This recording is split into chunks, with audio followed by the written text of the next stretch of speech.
Magandang hapon po sa bawat isa. Good afternoon po. Masaya ho ba kayo na naririto kayo sa bahay ng ating Panginoon? Amen. Sino po nag-i-enjoy sa praise and worship natin kanina? Ang sarap po, ano? Yung talagang umawit tayo. Ilabas po natin yung ating mga boses. Isigaw natin. Huwag po kayong mag-alala kahit sintonado kayo. Wala pong magbubuli sa inyo. Ano po? Dahil yan po ay pinagkakaloob natin sa ating Panginoon. Nasa ika-4 na buwan na po tayo at ang ating pinag-aaralan ay tungkol po sa mga unfailing faith. Ano po? Yung believers with unfailing faith. 4 na buwan po na magkakasunod yan. At sa mga aral po na ating mga natutunan, hindi po pwede na wala tayong natutunan at hindi po pwede na hindi natin na-i-apply ang mga mensaheng yan sa buhay po natin. Dahil po kung hindi natin ma-i-apply yan sa buhay po natin, parang naglaro lang po tayo. Ano po? Wala pong kwenta yung pagpunta po natin dito. Kaya nga po, napakaganda ng mga mensahe ng Diyos para po sa atin. Lagi po ninyo naririnig sa akin, hindi po, hindi parang tsamba lang. Lagi pong nakaakma yan kung ano po yung nangyayari sa buhay po natin. At hindi niyo alam, itong buong isang linggong ito, naka-advance pala yan. Yung pag-aaralan natin ngayon, baka may ma-experience ka na ganitong sitwasyon. Kaya nga po, hindi ko na masyadong papahabain po ang ang intro, na sa hapon pong ito, pag-aralan po natin kung ano naman po yung unfailing faith of John the Baptist. Unfailing faith of John the Baptist. Sino po ang nakakakilala kay John the Baptist? Kilala po natin lahat ito. Kaya nga, pag-aralan po natin, basahin ko na po yung ating teksto, Luke chapter 1 verse 13 to 17. But the angel said to him, "Do not be afraid, Zechariah, your prayer has been heard. Your wife Elizabeth will bear you a son, and you are to call him John. He will be a joy and delight to you, and many will rejoice because of his birth. For he will be great in the sight of the Lord. He is never to take wine or other fermented drink, and he will be filled with the Holy Spirit even before he is born. He will bring back many of the people of Israel to the Lord their God, and he will go on before the Lord in the spirit and power of Elijah, to turn the hearts of the parents to the children and the disobedient to the wisdom of the righteous, to make ready a people prepared for the Lord." Tayo po'y sumandaling yumukot, manalangin. Ama, maraming salamat po sa kagalakan na nasa puso po namin. Salamat po, Panginoon, na kanina po kami ay umaawit. Panginoon, ipinagkakaloob po namin ang aming pagsamba sa inyo. Na-enjoy po namin ang presensya mo, Panginoon. Wala po kaming dinidesire kung hindi saliksikin po ang inyong mukha. To seek your face, to call upon your name, Jesus. Dahil alam po namin, kapag kayo po ay nasa sa amin, ang presensya ninyo ay nasa sa amin, meron pong kapayapaan, merong kagalakan, may buhay na pag-asa, Panginoon Diyos. At alam namin na makakayanan po namin kung ano man ang mga problema, ano man ang mga pagsubok na aming pinagdaraanan. Dahil kayo ay higit na mas makapangyarihan, higit na mas malaki ano man mga problema na aming mga kinahaharap. Panginoon, maraming salamat po. At sa hapong ito, amin pong binubuksan ang aming mga puso at buksan po ninyo ang mata ng aming kaisipan upang lalo pa po naming maunawaan, Panginoon Diyos, ang iyong mga makapangyarihang salita. Panginoon, hayaan mo po na kami po ay mag-desire, Panginoon, na mai-apply, maipamuhay namin ang mga messages po, ang mga sermons, Panginoon, na aming naririnig, Panginoon Diyos, upang makitaan kami, Panginoon, kung paano na ang isang Diyos na buhay. Kayo po yung Panginoong Jesus na merong kapangyarihan na magbago, Panginoon, sa mga buhay ng mga tao. Panginoon, maraming salamat po. At sa hapong ito, hayaan mo po na ako ay inyong takpan, inyong puspusan ng inyong banal na Espiritu Santo. At ang bawat isa't isa, ang dalangin ko, Panginoon, ito rin po ang nasain nila, na mapuspos din po sila ng iyong banal na Espiritu Santo. Maranasan namin ang kapangyarihan mo sa hapong ito. Maraming salamat po. Sa iyo po namin ipinagkakaloob ang aming pinakamataas na papuri at pagsamba sa pangalan ng aming Panginoong Jesus. Ang lahat po ay magsabi ng Amen. Amen. Sige po, yung palakpak po para sa ating Panginoon. Si John the Baptist po ay anak nila si Zechariah at Elizabeth. Siya po ay ipinanganak doon sa katandaan na po ng mga magulang nila. Matagal din naghintay o umasa po o nangarap na magkaanak ito. Pero ipinagkaloob ng Diyos, ito po yung kasagutan sa panalangin po ni Zechariah, ang tatay po o ang ama po ni John, yung magkaroon po ng anak. At si John po ay namuhay po bilang Nazarite. Nazarite. Yung mga Nazarite po, yung naka-separate po sila. Meron po silang special na assignment para gawin para sa ating Panginoon. Si John po o si Juan ay cousin o pinsan po ni Jesus. Siya po yung naging forerunner ni Jesus. At si Isaiah at si Malakay naman po, nagpahayag po o hinula nila, ang patungkol po kay Juan, kay John. At si John po, ipinangaral niya yung baptism of repentance. At yung pagdating po ng Misaya. At dito po, pag-aaralan natin, mga ilan lang pong mga matututunan o makukunan po natin ng aral sa buhay po ni Juan Bautismo o si John the Baptist. John the Baptist had an unfailing faith in God because he became the forerunner who prepared the way of the Lord. Sino po yung mga forerunner dito? Wala pa po. Member po kayong lahat. Mangilan-ngilan lang po. Ini-encourage ko po kayo na sumali po kayo o humanap po kayo. Magtanong po kayo sa mga member po dito. Para po kayo ay magkaroon ng CU. Yung Calvary Umpukan. Napakaganda po ng Calvary Umpukan. Yung hindi po ninyo maitanong dito patungkol po sa mensahe, maitatanong po ninyo kung meron po kayong Calvary Umpukan sa mga forerunner po ninyo. Pag-aralan po natin, ano muna po yung ibig sabihin po ng forerunner? Forerunner, a person or thing that precedes the coming or development of someone or something else. A sign or warning of something to come. One that announces or indicates the latter arrival of another. Kung alam po ninyo, kung halimbawa, darating po ang presidente ng Pilipinas, dito po sa atin, meron pong advance party yan. Yung pong tinatawag dito po yung forerunner. Yung advance party na yan o yung forerunner na yan, yan po yung maghahanda kung ano po yung gagamitin, anong gagawin, isisecure po nila yung lugar. Hindi ba ganyan ho ba yung mga PSG, yung Presidential Security Command po, na nagbabantay po sa ating presidente. Kung saan pupunta ang presidente, may nauuna po sa kanila. I-check po nila lahat kung ano yung lugar. Si John po, yan po yung naging trabaho niya. Forerunner po siya bago dumating ang ating Panginoong Jesus. Sa Tagalog po, yan po yung hudyat, tagapagbalita, palatandaan, tanda, tagapanguna. Sa Isaiah chapter 40 verse 3, ang sabi po rito, a voice of one calling in the wilderness, prepare the way for the Lord. Make straight in the desert a highway for our God. Ito po yung hinula sa aklat po ni Isaiah na sinasabi, in the wilderness, sabi po, a voice of one calling in the wilderness, prepare the way for the Lord. Make straight in the desert a highway for our God.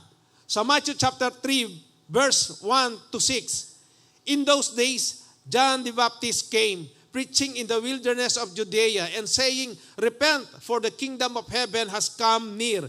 This is he who was spoken of through the prophet Isaiah, a voice of one calling in the wilderness, prepare the way for the Lord, make straight paths for him.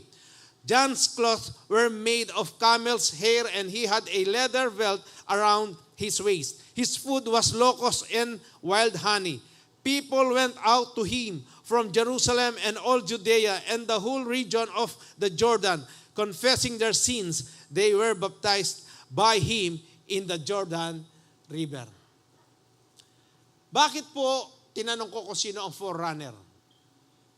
Lagi po natin tatandaan ito, hindi lang po yung mga Calvary umpukan forerunners o sila lang po yung leader o sila lang po yung forerunner. Sino na ho ba ang tumanggap kay Kristo bilang sarili niyang tagapagligtas? Kung tinanggap ninyo si Kristo bilang sarili niyong tagapagligtas, isa kayo ngayong forerunner.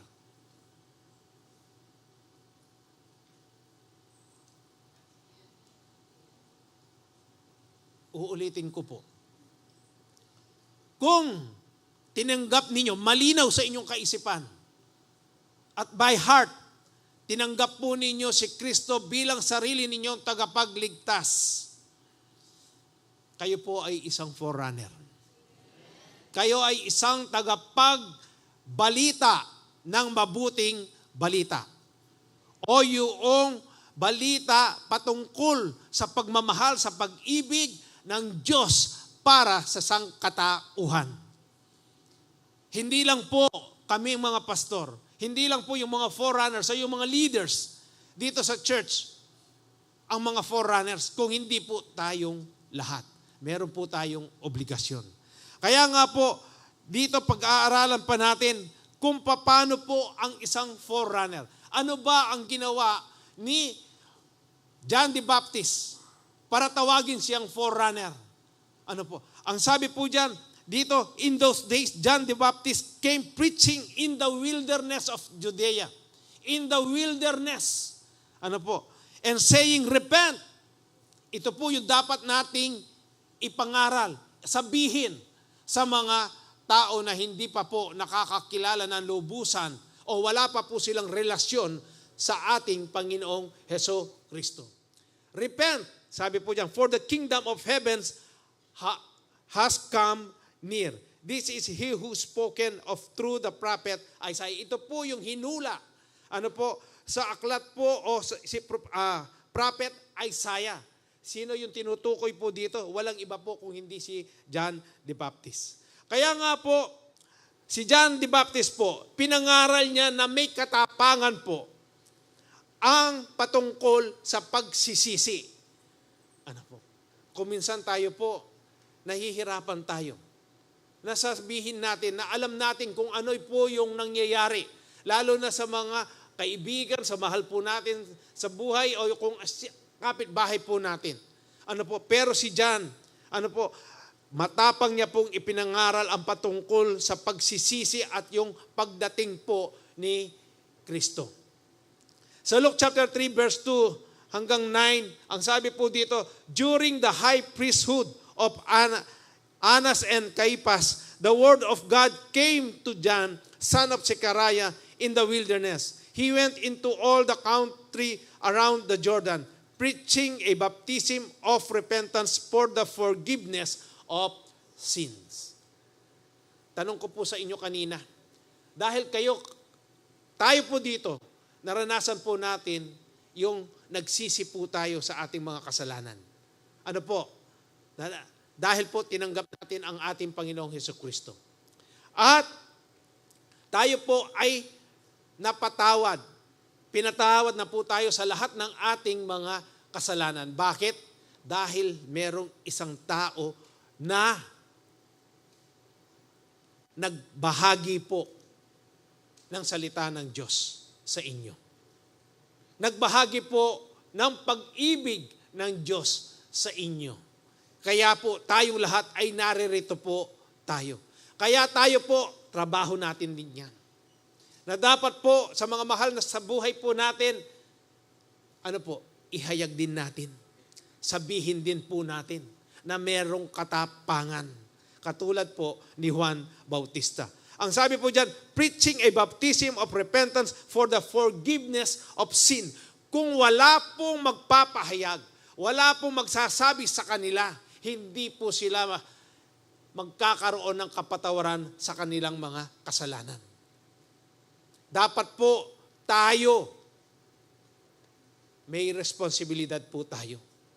Hindi lang po kaming mga pastor. Hindi lang po yung mga elders dito. Hindi lang po yung mga tagapagturo sa Bible study. O yung mga forerunners. Tayong lahat. Amen po ba? Sa verse 4 po, as it is written in the book of the words of Isaiah the prophet, a voice of one calling in the wilderness, prepare the way for the Lord, make straight paths for Him. Ito po yung trabaho ng forerunner. Tayo po yan, prepare the way for the Lord. Amen po ba? Naunawaan po natin. Tayo pong lahat forerunner po tayo.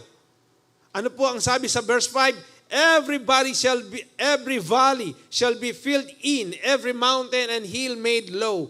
The crooked roads shall become straight, the rough ways smooth, and all people will see God's salvation. Kung hindi po natin gagawin ang trabaho natin as a forerunner po, mararanasan ba ng mga ibang tao o yung mga mahal natin sa buhay, yung salvation, yung kaligtasan po, kung hindi tayo kikilos? Yung bang 10,000 souls, makakamit ba natin kung hindi tayo kikilos? Dapat po kumilos tayo, maging forerunner po tayo. Salamat po doon sa ating mga kapatid na napakasipag po nilang mag-anyaya, mag-share na salita ng ating Panginoon at mag-anyaya po na makadalo yung mga sinyeran po nila dito sa ating bahay-sambahan. Tandaan po ninyo, hindi po religion ang pinag-uusapan. Ang religion, pangalan lang po ng isang organization.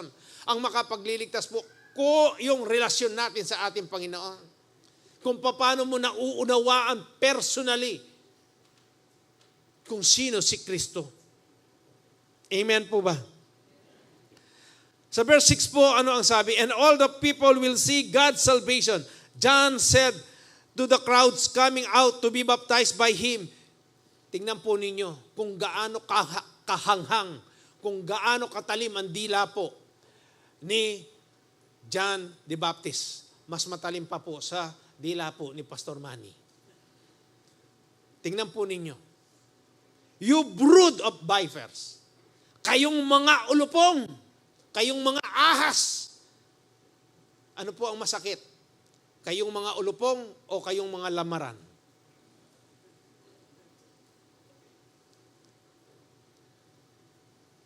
Ano pong gusto ninyong marinig? Mga ulupong? Kayong mga ulupong o mga lamaran? Mas masakit po magsalita pala si John. You brood of vipers, who warned you to flee from the coming wrath? Produce fruit in keeping with repentance. Ang pagsisisi po dapat meron pong bunga. Hindi po yun lumabas lang sa bibig mo pagkatapos wala nang bunga. Hindi nakita sa iyo yung pagsisisi. Hindi nakita sa iyo yung pagbabago. Dapat meron pong bunga yan. Kaya nga, produce fruit in keeping with repentance and do not begin to say to yourselves, we have Abraham as our father. For I tell you that out of these stones, God can raise up children for Abraham. The axe is already at the root of the trees. And every tree that does not produce good fruit will be cut down and thrown into the fire. Sa ano po itong fire na ito? Ito po yung sinasabi na alin po yan? Yung dagat-dagatang apoy. Kaya dapat tayo po ay mamunga ng mabuting bunga. Hindi po yung nakaupo lang tayo dyan. Hindi po pwede yung every Sunday, third service, second service, first service, fourth service, Sabbath, Wednesday. Nakaupo lang tayo dyan, wala tayong ginagawa. Ano ang sabi ni Juan? Produce fruit in keeping with repentance. Kung talaga nagsisipo tayo sa ating mga kasalanan, at ang salita ng ating Diyos, ang Panginoon po, ay ating binibigyan ng importansya, ng halaga, dapat may bunga. Dapat meron pong bunga yan. Ano ho ba yung repentance? Ang sabi po dito sa ating pinag-aaralan, unfailing faith is preaching repentance to all people. Wala pong tinatangi ito. Lahat. Ano po? Katulad po ni John the Baptist. Ano ba yung repentance? Ano ba itong repentance sa Greek word? Ito po yung metanoia. Metinuia. Ne po. Itamungan po metinutam. Niyang magsisitamo. Karing kasalanan tamo. Ating bunga. Amen po ba? Kung wala kayong bunga, ang sabi diyan, every tree that does not produce good fruit will be cut down and thrown into the fire. Yan po ang mangyayari sa inyo. Totoo ba, Pastor? O di kasi subukan nyo. Subukan nyo po. Pero po tandatang itang panahon na ito, ako manyisi na tiga Calvary Temple na. Na emi sinabi, emi pinrich, emi tirog, kaya kayo yan. Dapat po mamunga tamong. Amen po ba? Kaya nga yung metanoia po, change of mind. The state of changing any or all of the elements composing one's life attitude, thoughts and behaviors concerning the demands of God for right living. Marami pong mga preacher o mga pastor po ngayon, tinuturo po nila sa mga tao na kapag nakapag-repent ka na-accept mo na po si Jesus bilang Savior o tagapagligtas mo, hindi ka na dapat magsisi pa. Mali po yan. Wala po sa Bible yan. Repentance, ito po ay ini-emphasize, binibigyan po ng diin. Ano po, marami pong verses yan. Pag-aaralan po natin, indicating that people should turn away. Dapat po, kapag nagsisi ka, dapat hindi mo na ini-enjoy yung mga kasalanan na ginawa mo kasi pinagsisihan mo na. Ang ibig sabihin yan, nabago na yung kaisipan mo. Ayaw mo na doon. Amen po ba? Buriyo pambalikan itang dati yung biye na magulo. Na po, ano ang mas maganda? Ngayong nakay Lord ka o nung nasa mundo ka? Kayo po ang nakakapagsagot niyan. Ano po, pwede niyo itanong yan sa sarili niyo. Saan kayo nag-i-enjoy ngayon? Saan merong kapayapaan? Saan merong kagalakan? Kaya nga po dito, ang sabi diyan, dapat, ano po, ang mga tao o kung ikaw ay nagsisi sa iyong kasalanan, dapat merong bunga po yan. Repentance is a gift of God. Regalo po yan ng Diyos sa atin. Sa Acts chapter 11 verse 18, when they heard this, they had no further objections and praised God, saying, so then, even to Gentiles, God has granted repentance that leads to life. Kung babasahin po ninyo ang kwentong ito, na si Peter po, nandun siya sa isang bahay, doon sa tuktok, doon sa pinakabubong po. Nakatulog po siya doon at nakapanaginip po siya na merong isang tela na laki. Nandun po lahat yung iba't ibang klaseng hayop. At ang meron pong boses na nagsalita, kumuha ka dyan, patayin mo, kumain ka. Ang sagot po ni Peter, hindi po ako kumakain ng marumi. Meron naman pong boses na narinig niya, huwag mong sabihin na marumi yung nilinis na ng Diyos. Kaya nga po dito meron sumundo sa kanya.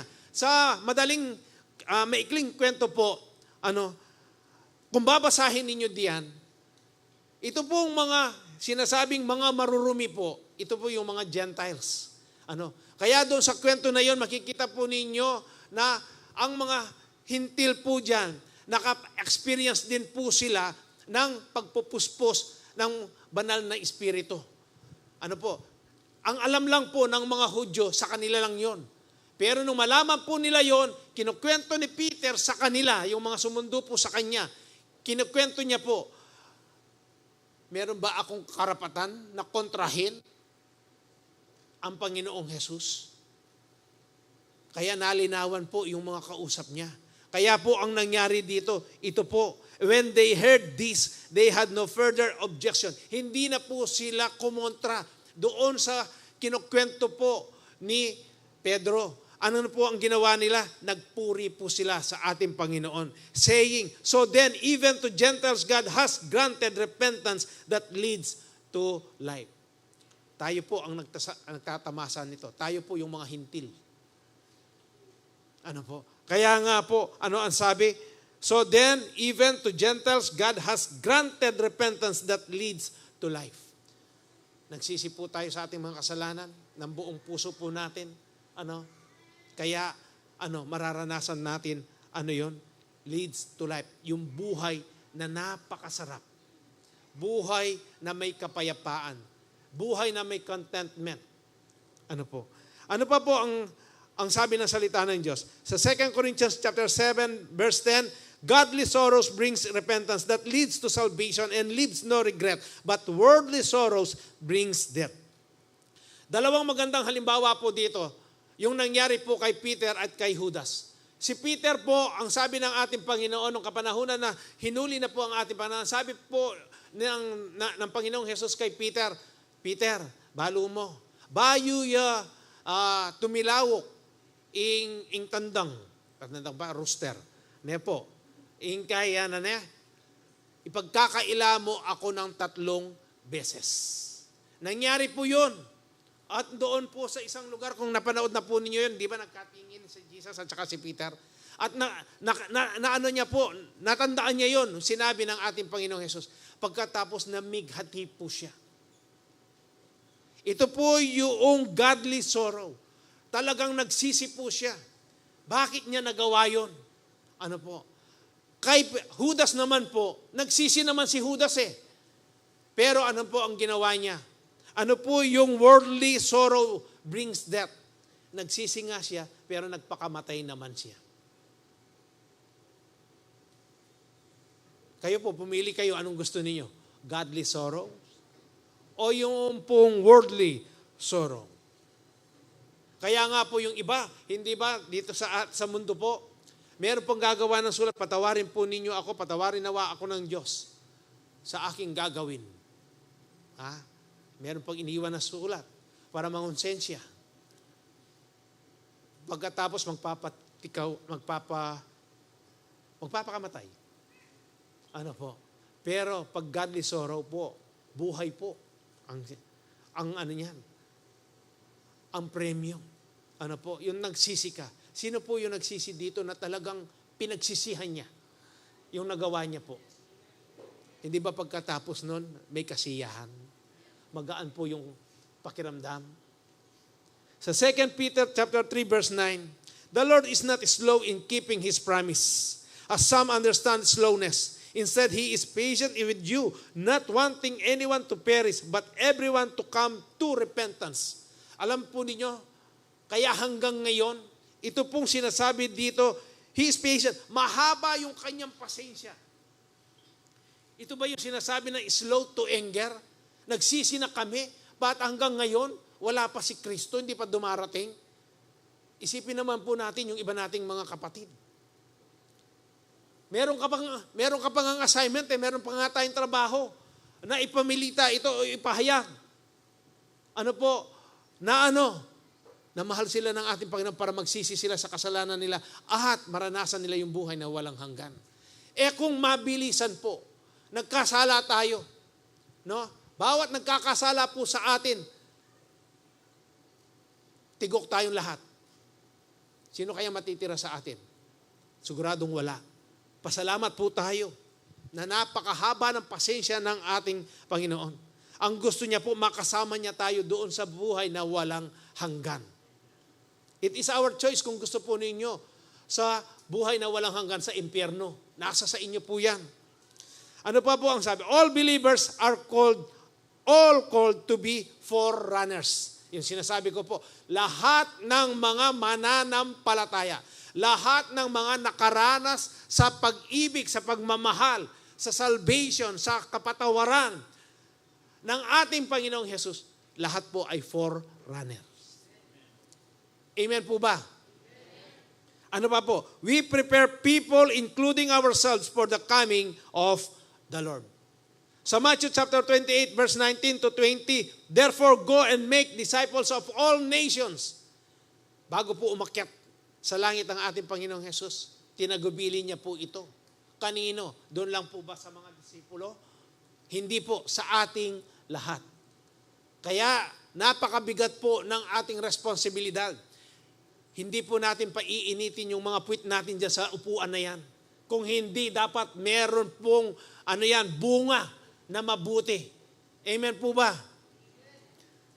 Baptizing them in the name of the Father and of the Son and of the Holy Spirit and teaching them.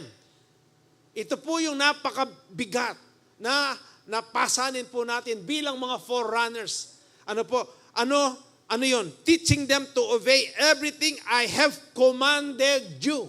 Walang compromise, mga kapatid. Kapag itinuro natin ang salita ng Diyos, huwag natin i-compromise kung ano lang yung gusto mong sabihin para makiliti yung tenga ng kausap mo. Hindi po ganyan. Ang salita ng Diyos, matalim po yan, katulad ng isang espada na dalawa po ang kanyang talim. Tumatagos yan. In between ng soul at ng spirit. Tumatagos din po yan sa bone marrow po natin. Ganyang katindi po ang salita ng Diyos. Kaya kapag nagsishare kayo, huwag ninyong i-compromise ang salita ng Diyos. Amen po. Masaktan kung masaktan sila. Ang importante doon, mabuksan po yung kaisipan nila sa katotohanan kung ano ang salita ng Diyos. And surely I am with you always to the very end of age. Sa Acts 17:30, God overlooked people ignorance about these things in earlier times. But now He commands everyone, everywhere, to repent of their sins and turn away. Turn to Him. Makikita po natin dito, ang sabi po, basahin ko po sa Tagalog, po sa Tagalog kasi yung Acts 17:30. Sa mga nagdaang araw, daang panahon, ay ipinalampas ng Diyos ang di pagkakilala sa Kanya ng mga tao. Ngunit ngayon ay iniuutos niya sa lahat ng tao sa bawat lugar na magsisit talikuran ang kanilang masamang pamumuhay. Kaya nga dapat kahit saan tayo pumunta, yung repentance po, i-preach natin. Yung pag-ibig ng Diyos, i-preach po natin. Pag sila, hindi po nila narinig yan at kapitbahay lang pala natin sila, mananagot po tayo sa Diyos. Sisingilin po yan sa ating palad. Maniwala po kayo at hindi. Matindi po ang responsibilidad po natin. Sa Acts chapter 20 verse 21, I have declared to both Jews and Greeks that they must turn to God in repentance and have faith in our Lord Jesus. Sa Acts 26:20, first to those in Damascus, then to those in Jerusalem and in all Judea, and then to the Gentiles. I preach that they should repent and turn to God and demonstrate their repentance by their deeds. And demonstrate at ipakita, dapat may bunga yung pagsisisi po ninyo o nating lahat. Amen po. Paano tayo makakapag-akit doon sa mga unbeliever kung walang bunga yung repentance po natin? Kung nagrepent ka nga, pero yung buhay mo walang pagkakaiba doon sa dati mo. Dapat merong malaki, 100% na pagkakaiba doon sa dati at ngayong kilala mo na si Kristo. Amen. Maliwanag po sa atin. Unfailing faith is preaching repentance to all people. Pangalawa po, John the Baptist had an unfailing faith in God because he steadfastly adhered to God's word about Jesus. Sa kwento pong ito, si John the Baptist po ay nakulong. Bakit? Dahil lagi niya pong pinapaalalahanan, si Herod the Tetrarch, si King Herod, sabi niya, O Herod, masanting, hindi maganda o masama yan na yung asawa ng kapatid mo, aasawanin mo o kukunin mo para maging asawa mo. Lagi pong pinapaalala ni John the Baptist ito. Kaya nga po, kinulong po ni Herod si John the Baptist. At dito po makikita natin kung katindi po. Isang opisyal, sasabihin mo ng ganyan. Parang yung tatlong magkakaibigan po. Kung paano nila sinabihan si Nebuchadnezzar. O Nebuchadnezzar, dapat maging maliwanag sa iyo ito, Kahit hindi kami iligtas ng Diyos, hindi kami luluhod sa mga Diyos mo at sa gintong ribulto na iyong ipinatayo. Matapang. Bakit sila matapang? Mamaya po, makikita natin. Bakit matatapang ang mga taong ito? Tandaan po natin na si John po, nakita niya kung paano nag-descend, bumaba ang banal na Espiritu. Paano po bumuka ang langit, nung bautismuhan niya po ang ating Panginoong Jesus. Nakita niya po ito personally, literal. Nakita niya kung paano bumuka ang langit. Tapos may nagsalita po, "This is my beloved Son, in whom I am well pleased." Narinig niya po yun, nakita niya, nasaksihan niya. Pagkatapos bumaba po ang banal na Espiritu sa anyo ng dove. Nakita niya po lahat yan. Na-experience niya yan. Kaya nga, dito po pag-aralan natin.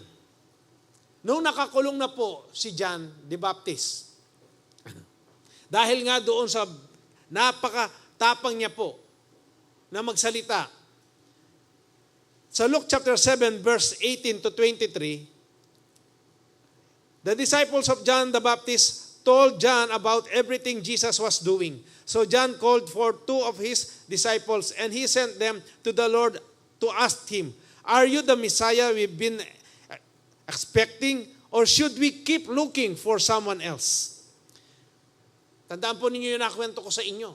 Si John the Baptist, nakita niya po, nung binaptismuhan niya ang ating Panginoong Jesus, nakita niyang bumuka ang langit, narinig niya ang boses ng Ama, nakita niya kung paano po bumaba ang banal na Espiritu sa anyo ng dove. Nasaksihan niya po yan. Pero pagdating po dito, nakakulong siya. Yung kanyang mga disipulo, pinasyalan po siya. "O John, nano ito?" Sabi niya. "Balo mo," sabi niya. "Si Jesus," sabi niya. "Ano yung karakala gagawa ng milagro?" Kinuwento po sa kanya lahat. Kaya dito, ano ang sabi dito? "Ikayo nga duwakinin na kayo." Sabi niya po doon sa dalawa niyang disipulo, "Puntahan nga ninyo si Jesus at itanong ninyo ito." Ano po yung pinatanong ni Juan doon sa kanyang dalawang disipulo? Ito po, "Are you the Messiah we've been expecting, or should we keep looking for someone else?" Nakita niya yung himala. Bakit? Kabud-kabud na mo. At bala mo, may alimpungatan niya. Nawala sa kanya yung mga nangyari, yung mga nasaksihan niya. Bakit kaya niya na itanong, "Are you the Messiah?" Yun yung pinatanong niya doon sa dalawa niyang disipulo. "Are you the Messiah we've been expecting, or should we keep looking for someone else?" Ikaw ba yung inaaming ini-expect o hinihintay na Messiah? O hahanap pa kami ng iba? Ano po ang verse 20? John's two disciples found Jesus and said to him, John the Baptist sent us to us.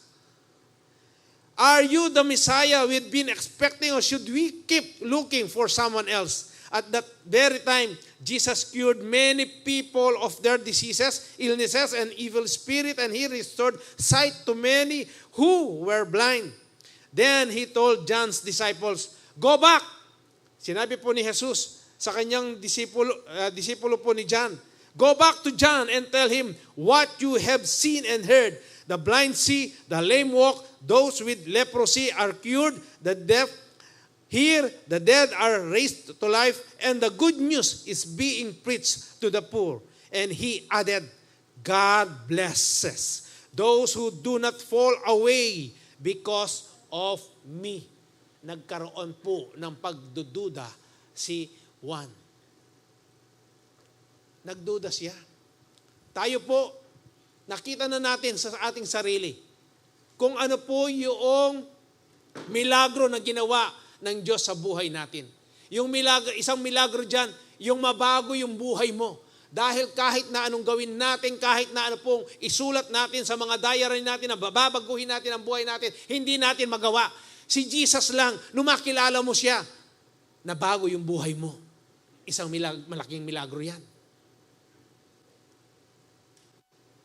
Dumarating po yung panahon na pinagdududahan natin ng ating Panginoon. Pag dumadaan po tayo doon sa mga pagsubok, mga problema, sabi ko nga po, ang pera, yan po yung isa sa mga kadahilanan bakit ang mga Kristiyano nagbabackslide, naghihina ang kanilang mga pananampalataya. Ano ang sinasabi po dito? Kaya nga po in-inform ng mga disciples po ni Juan, yung nakita po nila kung ano yung pinasasabi ni Jesus sa kanya. Nawalan po, parang nag-doubt. Ano po? Nag-doubt si Juan. Nakalimutan niya yung mga nangyari, yung mga nakita niya. Sa Isaiah 61 verse 1, the Spirit of the Sovereign Lord is on me because the Lord has anointed me to proclaim good news to the poor. He has sent me to bind up the brokenhearted, to proclaim freedom for the captives and release from the darkness for the prisoners. Sa Isaiah 35 verse 3 to 6, strengthen, sabi po, the feeble hands, steady the knees that give way. Say to those with fearful hearts, be strong. Do not fear. Your God will come. He will come with vengeance, with divine retribution. He will come to save you. Then will the eyes of the blind be opened and ears of the deaf unstopped. Then will the lame leap like a deer and the mute tongue shout for joy. Water will gust forth in the wilderness and streams in the desert. Ito po yung parang hindi na naalala ni Juan. Ano po?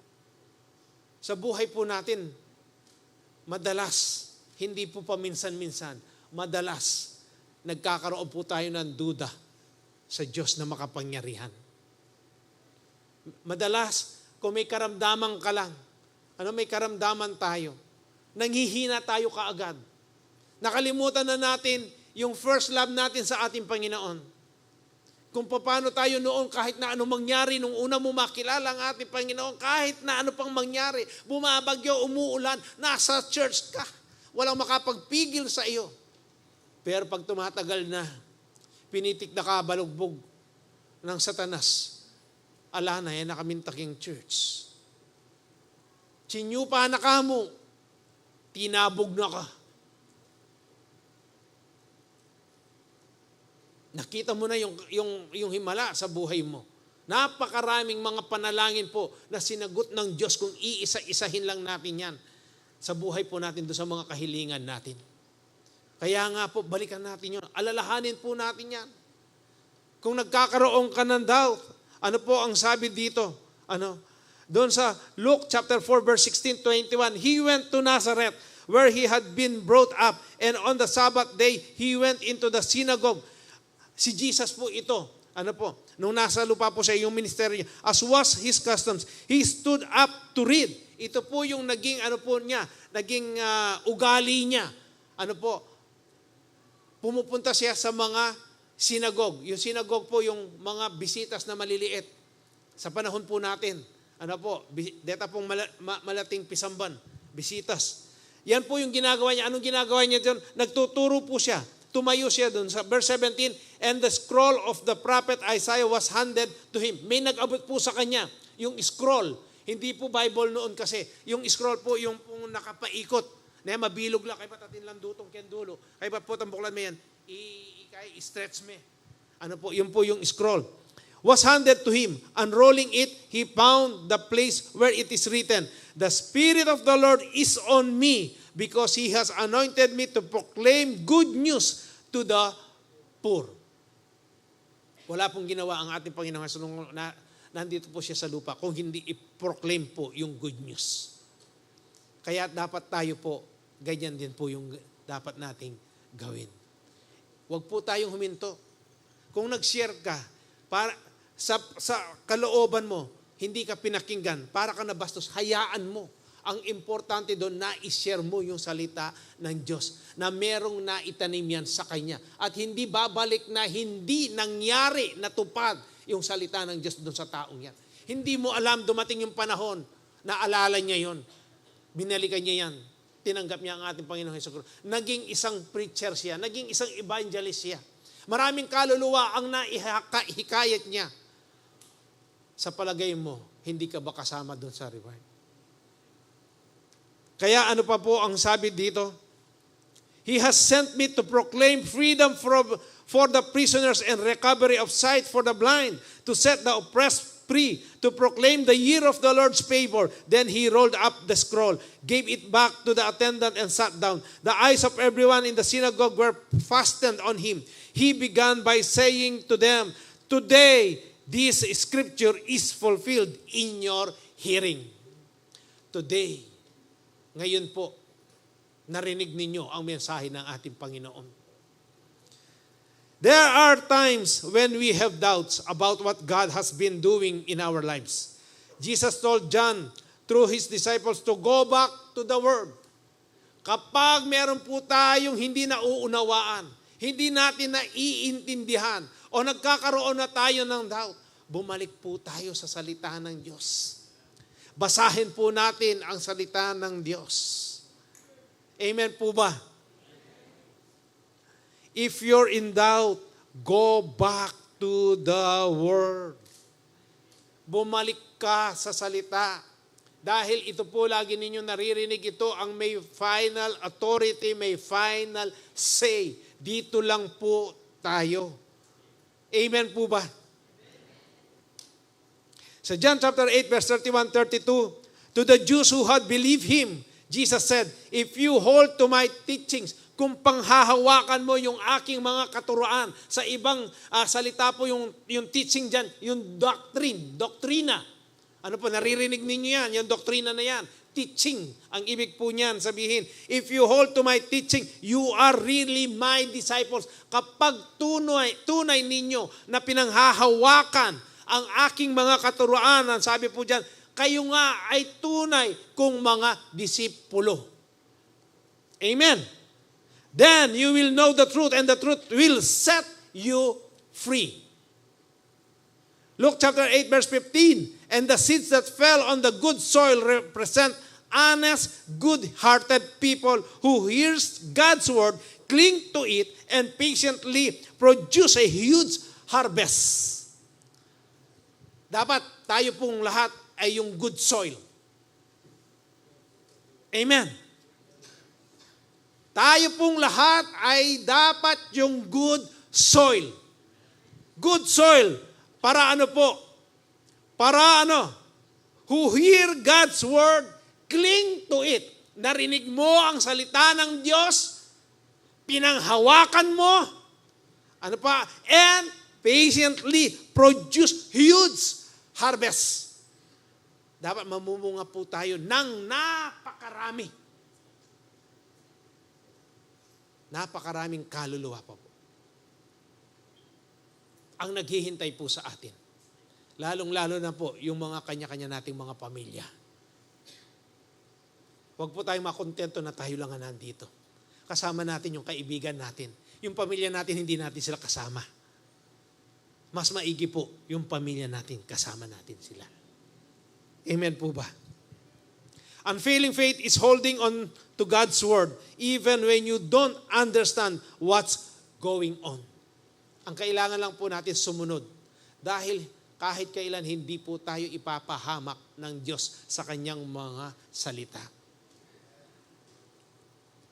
Pangatlo po, John the Baptist had an unfailing faith in God because he was baptized in the womb by the Holy Spirit. Tayo siguro po, hindi po natin naranasan ito. Na nasa sinapupunan pa lang tayo ng ating mga magulang, na mga ina po natin, na na-filled na po tayo ng Holy Spirit. Pero si John, siya lang po. Naranasan na niya ito. Basahin po natin yung Luke chapter 1 verse 39 to 45. A few days later, Mary hurried to the hill country of Judea, to the town where Zechariah lived. She entered the house and greeted Elizabeth. At the sound of Mary's greeting, yung pong pag-greet ni Mary, kanino? Kay Elizabeth, child's leaped within her. Siguro po ang sabi ni Mary, "Oh, kumusta na ka? Pisan ko." Sabi niya. Narinig po ni Elizabeth yan. Pagkatapos, narinig din ni John dahil po 6 na buwan na buntis si Elizabeth. Mas matanda po na 6 na buwan, si John kay Jesus. Kaya nga po nung marinig yun ni John, nandun pala siya sa sinapupunan ng kanyang ina na si Elizabeth, po ang sabi? Lift. Ginaloya. Hindi po. Siguro gusto nung itaas ni John yung kamay niya, mag-hallelujah eh. Hindi po. Pero napagawa, siyempre, at supagkitang kay, sinapupunanan ng imana. Kaya po ang sabi dyan? And Elizabeth was filled with the Holy Spirit. Elizabeth gave a glad cry and exclaimed to Mary, God has blessed you above all women. Pinagpala ka, Maria, sa lahat ng mga babae. And your child is blessed. Why am I so honored that the mother of my Lord should visit me? When I heard your greetings, the baby in my womb jumped for joy. You are blessed because you believe that the Lord would do what He said. Kaya nga po si John, naranasan na niya po ang lahat. Naranasan na niya ang lahat. Ang ministry po ni John, siya po ay walang katakot-takot. Itinutuwid niya yung mga leaders, mga nasa authority. Yung mga nakaupo sa gobyerno. Including Herod. Ito po yung si Herod, yung nagpakulong sa kanya. At dahil nga po doon sa katapangan niya, dahil nga itong si Herodias, mapipikon niya naman, kay John. Dahil ngayon, lagi niya sinasabi, Herod, may dapat kukunan o asawanan, ingasawa na ning kapatad mo. Ingkay. Palagi po yun, may pikon lang. Alam po ninyo kung ano nangyari. Sino po nakakaalam sa nangyari kay Juan? Hindi ba hiniling ni Herodias? Herodias pala. Dahil yung anak nito napakaganda eh. Sumayaw. Sa harapan ni Herod. Pagkatas nasiyahan naman ito. Yan yung power ng babae. Kaya sabi niya, ibibigay ko, humihilingin mo. Sabi niya, man na, kalahati ng aking kayamanan, ibibigay ko sa kaharian. Tapos ang sabi ng nanay nito, ang hilingin mo yung ulo ni John. Ipalagay mo doon sa plato, yung malaking plato. Ginawa naman po. Kaya nga pinresent yan. Alam po ninyo sa atin, bilang mga tunay na mananampalataya, hindi pa po tayo nakakarating sa ganyan. na sitwasyon. Kung minsan po, salita pa lang, magtamputan na. Salita pa lang, agyo mo na yung lakwan, kaya kang kasampalatayanan. Pera lang, kayang-kaya mo nang itatwa si Kristo.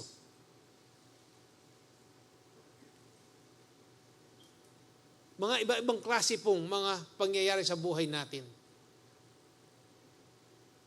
Kung iisipin po natin, totoo kaya yan, pastor? Nasa sa inyo po yan. Pero ang mensahe po ng Diyos ngayon, hindi po nagkakamali. Baka meron sa atin. Dapat, yung mga tiga Calvary Temple, wala na pong malasibuyas ang damdamin.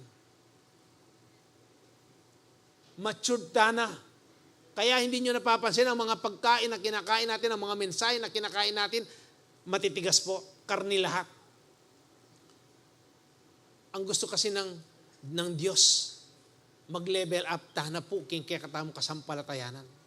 Para pag dumating yung mga ganyan, na mga problema o mga pagsubok, kaya nating tayuan.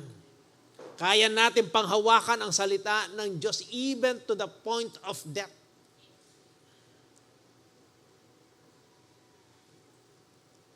Bakit yung tatlong magkakaiba, kayang-kaya po nilang sabihin yun sa hari?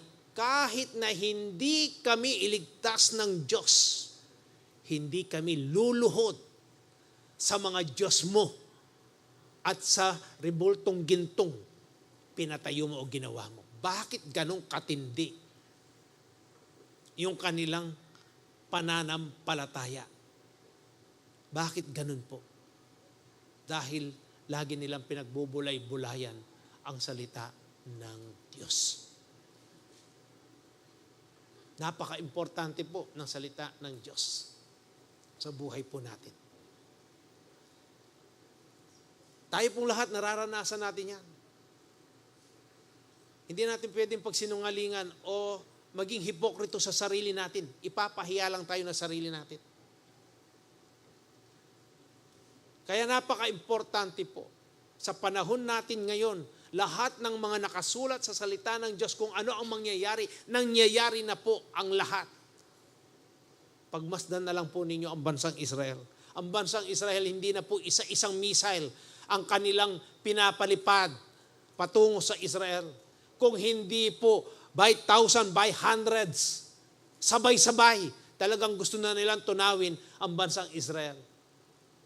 Yan po yung orasan natin kung anong mangyayari diyan. At kung ano yung nangyayari sa atin, sa kapanahunan natin, sa kapaligiran po natin. Pasama na pong pasama ang panahon. Kaya dapat po natin, panghawakan po natin ang salita po ng ating Panginoon. Dito po tayo. Sabi ko nga po, matapang si John sa kanya ministry. Kahit na po yung mga nasa authority, kanya pong kayang-kayang ituwid, sabihan.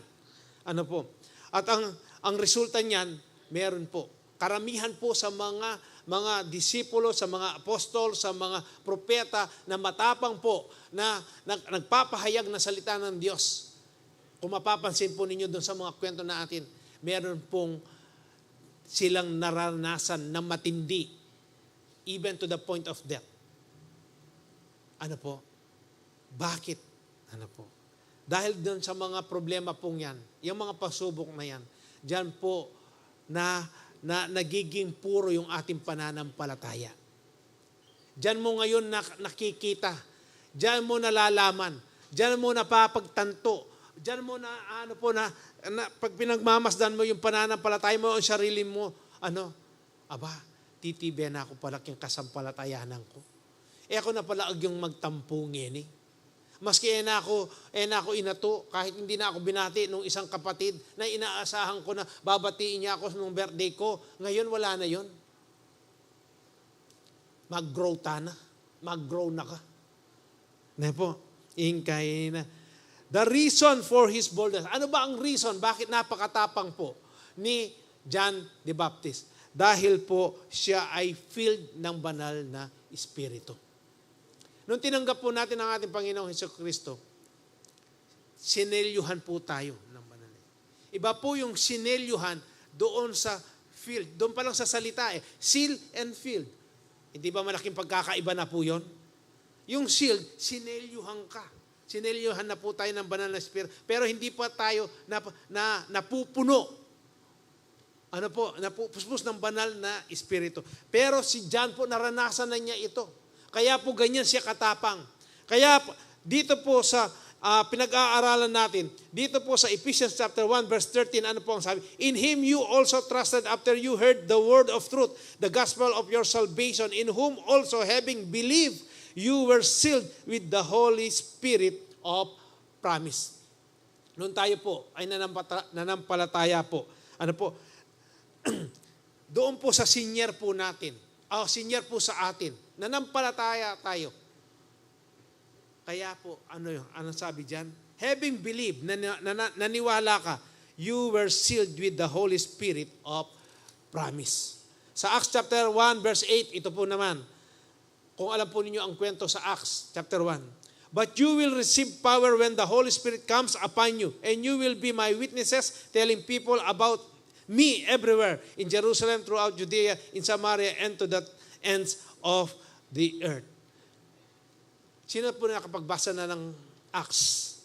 Hindi ba dito meron po doon sa kwento nung mapuspos po ng banal na Espiritu, yung mga naiwan, yung mga 120 na disciples po, ano po ang nangyari? Hindi ba napakatapang nila? Ang unang tumayo po doon si Peter. Diretso niya pong sinabihan itong mga 3,000 mga nakikinig sa kanila, kaya nga 3,000 souls ang tumanggap sa ating Panginoong Hesukristo doon. Very bold po, napakatapang. Hindi ko po alam kung ako po noon talagang kapag funeral service. Meron po ako, hesitant pa po ako na talagang i-preach ng diretsahan. Ang iniisip ko, baka batuhin po ako. Baka may masaktan. Meron, ating kong Paris. Pero alam po ninyo, nung dinidesire ko po yung banal na Espiritu. At yun po yung naranasan ko.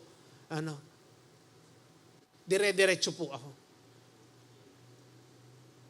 Pipreach ko ang salita ng ating Panginoon without any compromises. Dito po sa Calvary Temple, yan po ang ginagawa natin. Hindi po kami hihingi ng sorry sa inyo kung kayo ay nasaktan dahil sa salita ng ating Panginoon. Hindi po kami kasi ang nagsalita kung hindi ang salita ng Diyos. Amin lang pong inirelay, sinabi, ipinahayag, ipinreach sa inyo kung ano ang salita ng Diyos. Hindi po kami hihingi ng sorry sa inyo. Maliwanag po ba? Kaya nga, sa Acts chapter 4 verse 31, after they prayed, the place where they were, doon sa Acts chapter 19 verse 1 to 6, while Apollos was in Corinth, Paul traveled through the interior regions until he reached Ephesus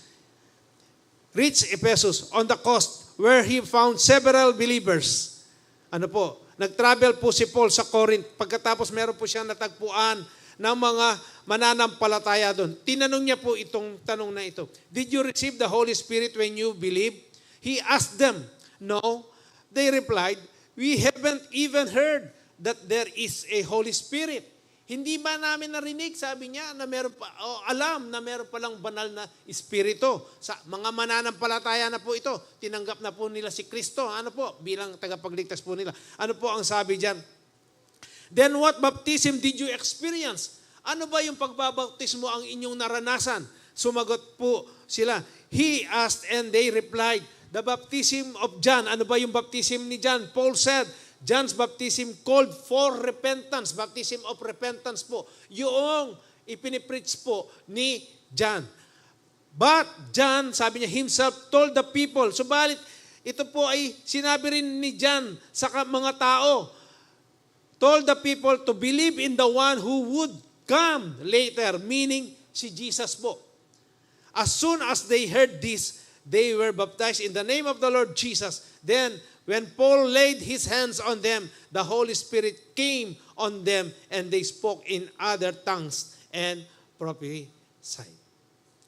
Kaya nga po dito, makikita natin, noong tinanggap natin ang ating Panginoong Hesukristo, bilang sarili natin tagapagligtas, sealed na po, sinelyuhan po tayo. At ngayon, iba po yung field, yung ano po, wala tayo, kung may baso po, yung bang pinupunuan mo. Hindi ba doon po sa isang kwento, nung si Jesus naglalakad, pagkatapos itong babae na 12 taon na po na nagdurugo, ang sabi niya sa sarili niya, mahawakan ko lang yung laylayan ng damit ni Jesus, gagaling ako. Nung nahawakan niya po yon, si Jesus, naranasan niya po na merong lumabas na power sa kanya. Tayo po, kami po nararanasan namin yan. Pag nagtuturo po kami, pag nandito po kami sa likuran ng pulpitong ito, ipinapahayag ang salita ng ating Panginoon. Alam po niyo, pagkatapos namin nagsalita, itong katawan pagod na pagod. Kaya si Jesus noon bago at pagkatapos niyang ipahayag ang mabuting balita, hindi ba nakikipag-communion siya sa Diyos Ama? Nananalangin po siya, humihiwalay siya sa mga tao, sa mga kasamahan niya, at lumuluhod siya, nakikipag-usap siya sa Ama, humihingi siya ng kalakasan. Yan po, dapat napipil po tayo ng banal na Espiritu. Kailangan po nating kailangan yan. Dito po sa Acts chapter 4 verse 31, after they prayed, the place where they were meeting was shaken. And they were all filled with the Holy Spirit and spoke the word of God boldly. Your faith will not fail if you are filled with the Holy Spirit. Hindi po mag-fail. Ano po yung ating pananampalataya kung tayo po ay laging puspos ng banal na Espiritu. Amen po ba? Kaya po dito, itong tatlong bagay pa lang po na ito, na pinag-aralan po natin sa buhay po ni Juan, makikita po natin kung ano dapat ang isang mananampalataya. Siya po ay isang forerunner. At dapat siya po ay may katatagan. Katatagan na sumunod o pahalagahan niya po ang salita ng Diyos. At dapat nasain po natin na tayo po ay laging mapilled ng Holy Spirit. Amen po ba? The unfailing faith of John the Baptist. John the Baptist had an unfailing faith in God because he became the forerunner who prepared the way of the Lord. He steadfastly adhered to God's word about Jesus. He was baptized in the wombs by the Holy Spirit. Sa Matthew chapter 11 verse 11, truly I tell you, among those born of woman, there has not risen anyone greater than John the Baptist. Yet whoever is least in the kingdom of heaven is greater than he. Bakit po nasabi ng ating Panginoong Jesus na truly I tell you, among those born of woman, there has not risen anyone greater than John the Baptist.